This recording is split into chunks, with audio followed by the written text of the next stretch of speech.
बात करते हैं बड़ी खबर की। ईरान के परमाणु अड्डों पर अमेरिका का प्रहार देखने को मिला है। नतांज फोर्डो में तबाही हुई है। इस्फहान जल उठा है। इजरायल के साथ अमेरिका खुलकर अब मैदान में है। इस्लामी कट्टरता पर अब सीधा वार शुरू हो चुका है। अमेरिका ने ईरान के 3 न्यूक्लियर ठिकानों पर हमला किया है। फोर्डो, नतांज, इस्फहान पर अमेरिका ने हमला किया है। ईरान इजरायल के बीच चल रहे युद्ध में अब अमेरिका ने सीधी एंट्री कर ली है। अमेरिका के राष्ट्रपति डोनाल्ड ट्रंप ने ईरान पर जबरदस्त हमला किया। अमेरिकी वायुसेना ने ईरान के 3 परमाणु ठिकानों फोर्डो, नतांज और इस्फहान पर जबरदस्त हमला किया है। ट्रंप ने एक्स पर पोस्ट करते हुए लिखा कि हमारे वीर पायलट सफलतापूर्वक मिशन को अंजाम देकर सुरक्षित लौट आए हैं। सबसे ज्यादा बम फोर्डो पर गिराए गए। अमेरिकी राष्ट्रपति डोनाल्ड ट्रंप ने ट्वीट करते हुए लिखा है कि हमने ईरान में 3 परमाणु स्थलों पर अपना बहुत ही सफल हमला पूरा कर लिया है।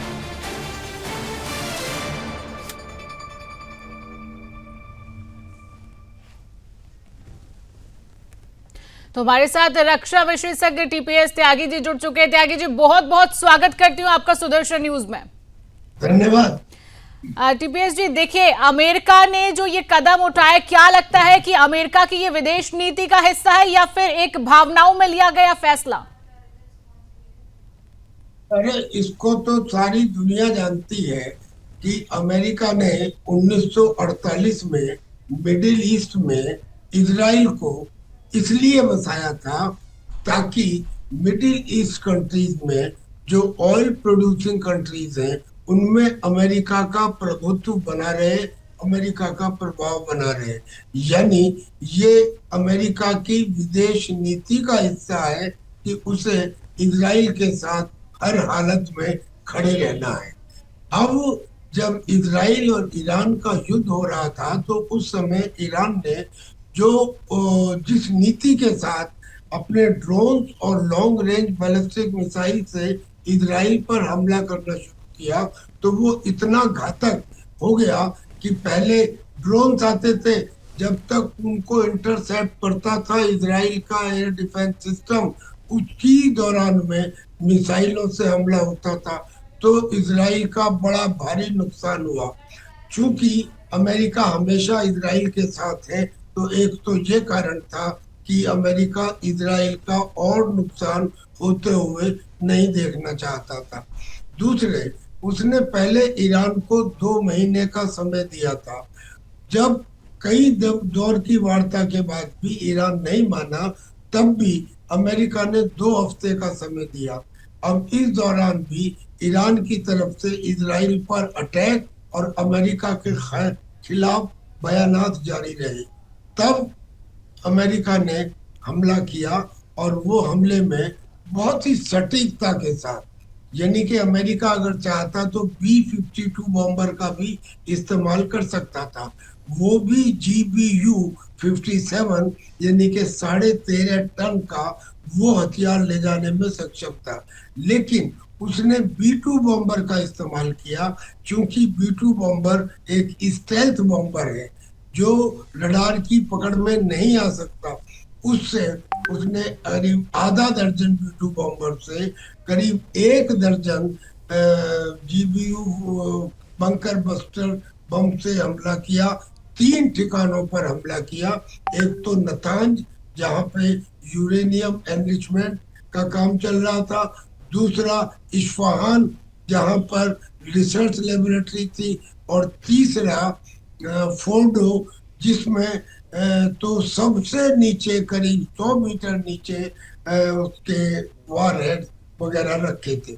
इन तीनों जगह पर हमला किया और अमेरिका के प्रेसिडेंट डोनाल्ड ट्रंप के शब्दों में ये हमला वाज स्पेक्टेकुलर सक्सेसफुल, यानी कि चमत्कारिक ढंग से सफलतापूर्वक किया गया और इन ठिकानों को कंप्लीटली ऑब्लिटरेटेड, यानी कि पूर्णतया नष्ट कर दिया गया। ये तो चीजें वो हुई जो आपके सामने आई। अब 2 चीजें। पहली बात, नष्ट तो कर दिया गया, क्या ये गारंटी है कि उसमें जो 400 kg एनरिच्ड यूरेनियम था, क्या वो पहले ही ईरान ने किसी दूसरी जगह ट्रांसफर न कर दिया हो? और अगर कर दिया हो तो फिर इंफ्रास्ट्रक्चर तो नष्ट हो गया, मगर ईरान फिर दोबारा उसके ऊपर कार्यक्रम शुरू कर सकता है। और इमर्जिंग टेक्नोलॉजी में अब बहुत बड़े इंफ्रास्ट्रक्चर की भी जरूरत नहीं पड़ती न्यूक्लियर बम बनाने में। एक बात। हम्म। दूसरी बात, जो हमला किया गया, उस हमले के बाद सारी दुनिया चिल्ला रही थी कि अगर ये हमला हो गया, अगर अमेरिका ने इंटरवीन कर लिया तो फिर वर्ल्ड वार हो जाएगा, एटॉमिक वार शुरू हो जाएगा, ये सब बातें थी।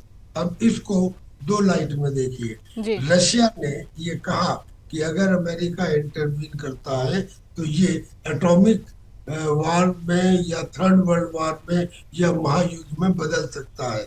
लेकिन उसी रशिया ने अमेरिका से ये भी कहा कि जो बुशर न्यूक्लियर फैसिलिटी है ईरान में, उसमें मेरे 200 वैज्ञानिक काम कर रहे हैं, लिहाजा उसके ऊपर हमला ना किया जाए। अमेरिका ने मान लिया। इसका मतलब कि दो सुपर पावर में एक समीकरण स्थापित हो गई, डायलॉग स्थापित हो गया। इसका मतलब कि रशिया इंटरवीन नहीं करे।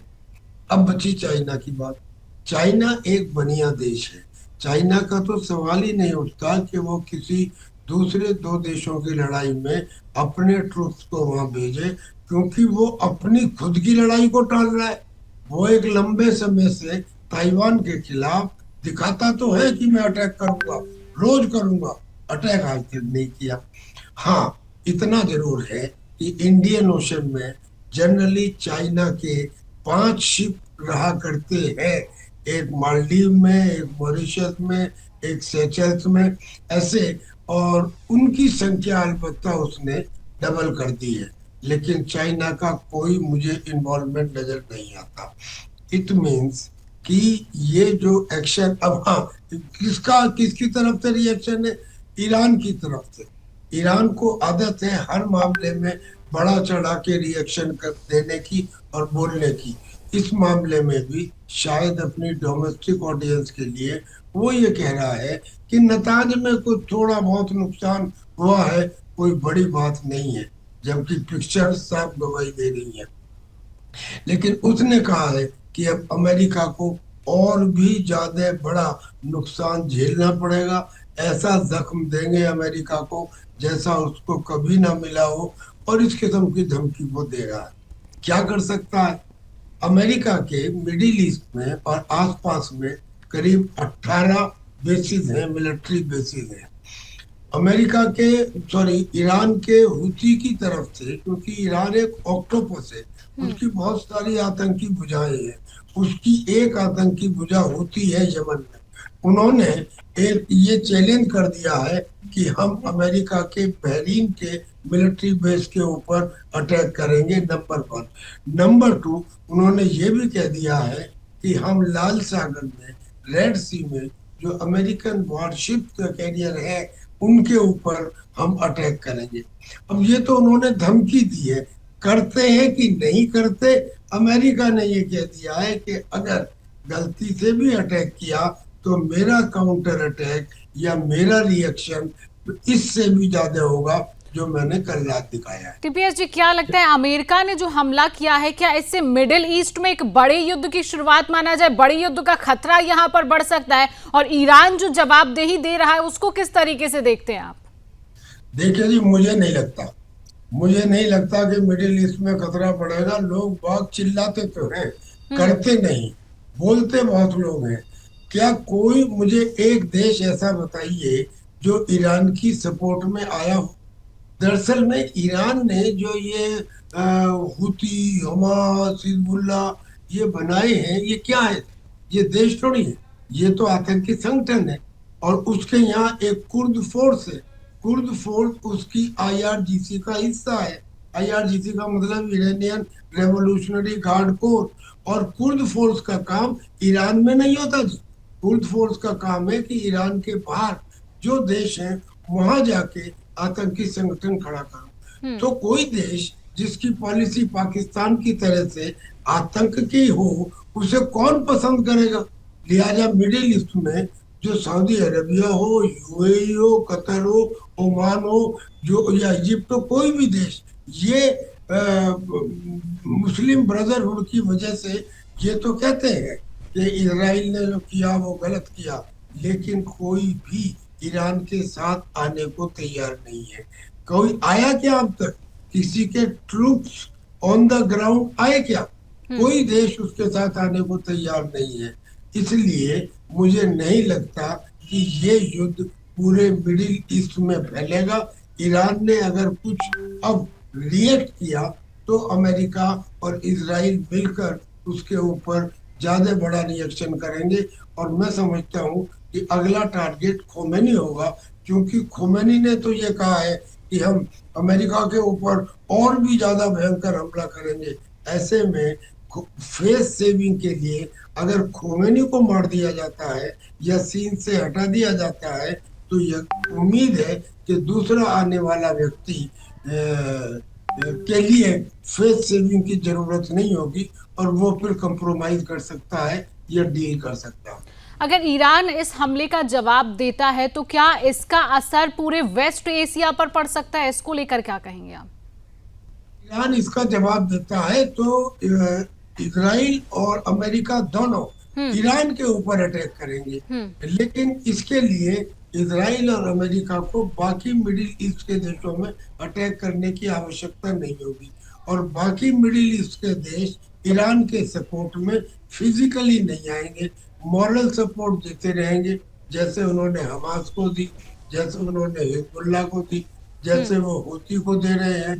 पर क्या कोई भी तैयार हुआ हम्म। कि मैं पैलेस्टीनियन को अपने यहाँ रखने को तैयार हूँ? अरे साहब, ये दरअसल में पूरी दुनिया में दो देश ऐसे हैं, हालांकि हमारे ईरान के साथ में अच्छे व्यापारिक संबंध हैं, लेकिन जैसे पाकिस्तान की स्टेट पॉलिसी आतंकवाद फैलाना है, उसकी सरकार और सेना आतंकवाद में लिप्त है।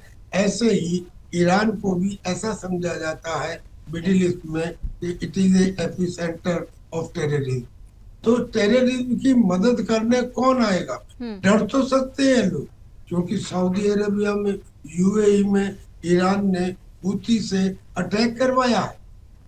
सऊदी अरेबिया के तो तेल के कुएं कई कई दिन तक जलते रहे थे। तो ये सब हुआ है। इसलिए उनमें से कोई देश इनके साथ आने को तैयार नहीं है। और चूंकि तैयार नहीं है, इसलिए ये ज्वाला पूरे मिडिल ईस्ट में फैलेगी। मुझे एक तर्क बता दीजिए कि साहब क्यों फैलेगी? अच्छा हाँ, ये हो सकता है कि ईरान जो अटैक करेगा, काउंटर अटैक करेगा हम्म। अमेरिका के मिलिट्री बेसिस पर, तो मान लीजिए उसने बहरीन में अटैक किया, इसका मतलब ये थोड़ी है कि बहरीन अमेरिका के ऊपर अटैक कर देगा।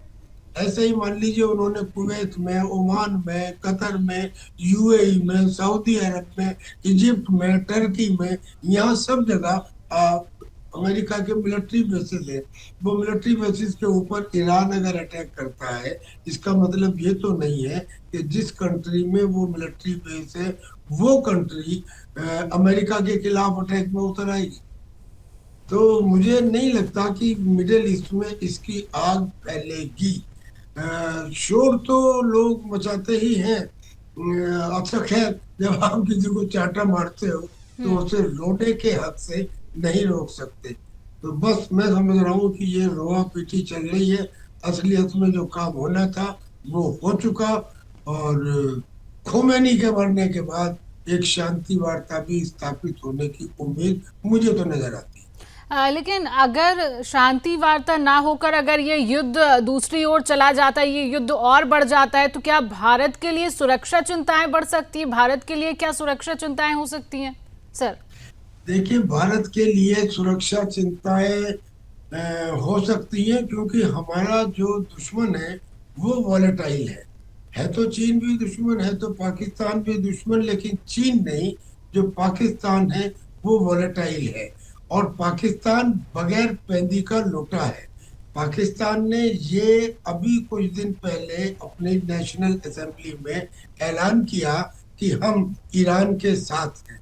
इतना ही नहीं, सारे मुस्लिम वर्ल्ड को ईरान के साथ आना चाहिए।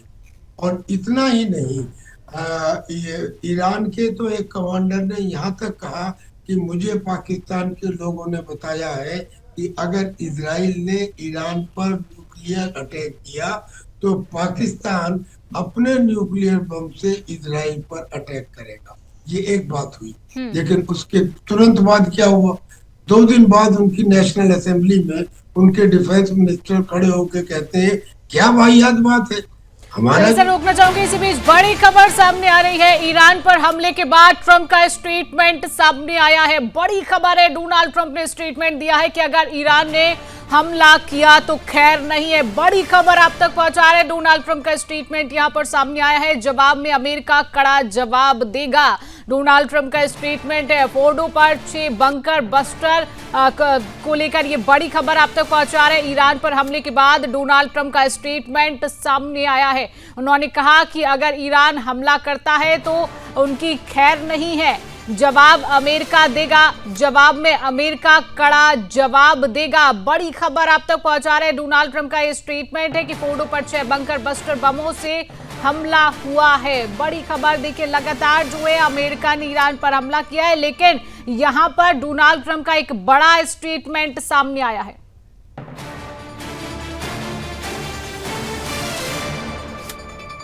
हमारे साथ रक्षा विशेषज्ञ टीपीएस त्यागी जी बने हुए हैं।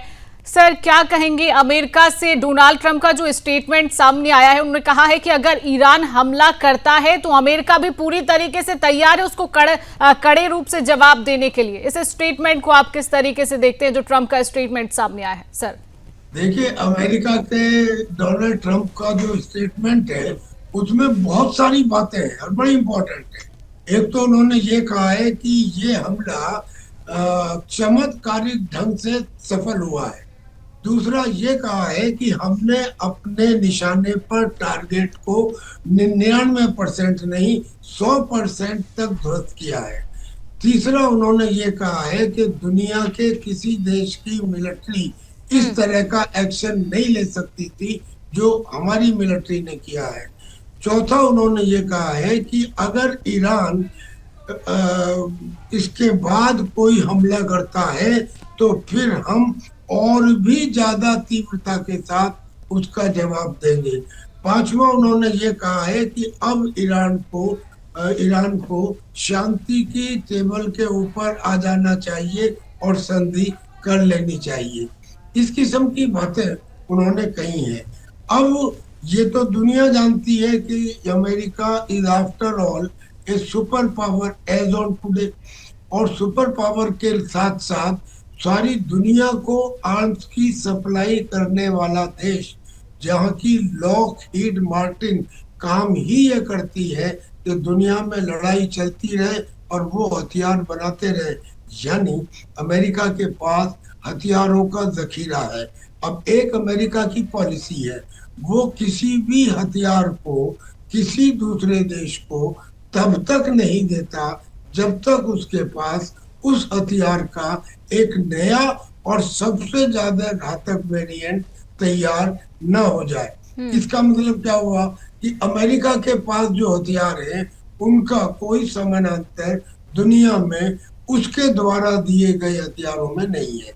यानी अगर अब वो ये कहता है ईरान को कि तुमने अगर अब रिएक्ट किया तो मैं अब से भी ज्यादा बड़ा हमला करूंगा, यानी ज्यादा नुकसान होगा। क्या मैं देख पा रहा हूं? मुझे लगता है कि ये बयान खोमेनी ने दिया है कि हम अमेरिका पर अटैक करेंगे और अमेरिका को ऐसा जख्म देंगे जैसा उसे अब तक ना मिला हो। लिहाजा अगर खोमेनी को रास्ते से हटा दिया जाए या खोमेनी की हत्या कर दी जाए तो फिर ईरान को फेस सेविंग की, यानी कि मुंह छुपाने की आवश्यकता नहीं पड़ेगी। जो भी कोई सेकंड आएगा वहां पे या जो कोई दूसरा सिस्टम होगा, जो भी वो अलग का डिस्कशन है, जो होगा तो उसको मुंह छिपाने की आवश्यकता नहीं पड़ेगी। वो अमेरिका के साथ समझौता कर सकता है। लिहाजा मेरे इतने समय के डिस्कशन के बाद मेरी तरफ से पर्सनली जो सजेशन दिखाई दे रहा है वो दिखाई दे रहा है खोमेनी का अंत और उसके बाद न्यूक्लियर संधि के ऊपर समझौता। सर, क्या लगता है कि ऐसी स्थिति में क्या अमेरिका ने पहले से ही साइबर या सैटेलाइट वॉरफेयर की तैयारी की थी? यकीनन। आप क्या समझ रही है कि ये काम एक दिन में हो जाता है? हम्म। अमेरिका ने इतनी खास तैयारी की। देखिए, हम्म। अमेरिका वो जो GBU-57 बम है उसे B-52 बॉम्बर से भी ले जा सकता था, B-2 बॉम्बर से भी ले जा सकता था, लेकिन उसने B-52 चूज नहीं किया। हम्म। क्यों? इसलिए कि B-2 बॉम्बर स्टेल्थ है। इसको किसी भी कीमत पे 100% सक्सेस के लिए ऐसा ना हो कि ईरान का कोई एयर डिफेंस सिस्टम इसको ट्रैक भी कर पाए, इंटरसेप्ट करना तो दूर की बात है। Number one. नंबर टू, उसने चांस नहीं लिया। हम्म। उसने एक या दो या तीन नहीं, 6 B-2 बॉम्बर भेजे, और इस तरकीब से भेजे कि दुनिया को दिखाई दे as if it is a routine rotation of B-2 bomber. Actually it was a surprise. उसने एक GBU-57 से हमला नहीं किया, उसने 12 वो इस्तेमाल किए, जिसमें से प्रत्येक का वजन करीब 13.5 टन है। यानी 1-2 घंटे के अंदर करीब 150 टन बारूद बरसाया गया। उसने स्पेसिफिक टारगेट सेलेक्ट किए और एक के बाद इस तरह से बम डाले कि वो पूरी तरह से खत्म हो गए। ये तो उसकी मैं लास्ट प्लानिंग बता रहा हूँ। इससे पहले उसने अपने जब बॉम्बर्स को इंडियन ओशन के डिएगो गार्सिया में डिप्लॉय किया था, तो उसके साथ साथ उसने इराक के अपने मिलिट्री बेस पर भी डिप्लॉय किया, क्योंकि वहां से भी अटैक किया जा सकता था। उसने अपने जो एयरक्राफ्ट कैरियर थे, उन एयरक्राफ्ट कैरियर में जो सबसे ज्यादा खतरनाक है, जिसपे करीब 90 एयरक्राफ्ट डिप्लॉय किए जा सकते हैं, उसको उसने बुलाया मेडिटेरियन में और स्ट्रेट ऑफ हॉर्मुज के पास, और एक नहीं 3 aircraft carrier plus very many warship को वहां पर डिप्लॉय किया। मिडिल ईस्ट के अंदर जो उसकी ट्रूप की संख्या थी उसे 40,000 से बढ़ा के 50,000 किया। उनको रीग्रुप किया, रीऑर्गेनाइज किया, और उन मिलिट्री बेसिस का एयर डिफेंस सिस्टम थर्ड से हो या पेट्रियट से हो, उसको स्ट्रेंथन किया। तो अमेरिका ने ये तैयारी एक दिन में तो नहीं हो जाएगी। जी। ये तैयारी के लिए अमेरिका ने एक लंबा समय लिया, और इसीलिए उसने पहले ईरान को 2 महीने का समय दिया था। वो 2 महीने का समय वार्ता के लिए भी था और अपनी तैयारी के लिए भी था। और यही कारण है कि अब वहां के जो फॉरेन मिनिस्टर हैं अरगाची, वो हम्म। ये कह रहे हैं कि अमेरिका ने हमको कूटनीतिक धोखा दिया है। यानी हमें तो वार्ता में उलझाए रखा और हमारे खिलाफ चक्रव्यूह रचने की तैयारी करते रहे। पर कुछ भी हो, everything is in love and war, तो ऐसा हो सकता है। But nevertheless America has taken long time to prepare against Iran, और उसकी प्रिपरेशन आज की तारीख में भी सॉलिड है। ईरान चलिए, बिल्कुल अगर सर, अमेरिका की तैयारी भी सामने आई है, क्योंकि कई समय से लगातार अमेरिका जो है कहीं ना कहीं ये तैयारी कर रहा था। फिलहाल सर, आप हमारे साथ जुड़े, आपने इतना समय दिया, तमाम जानकारी हमारे दर्शकों तक पहुंचाई, हमारे साथ जुड़ने के लिए आपका बहुत बहुत धन्यवाद।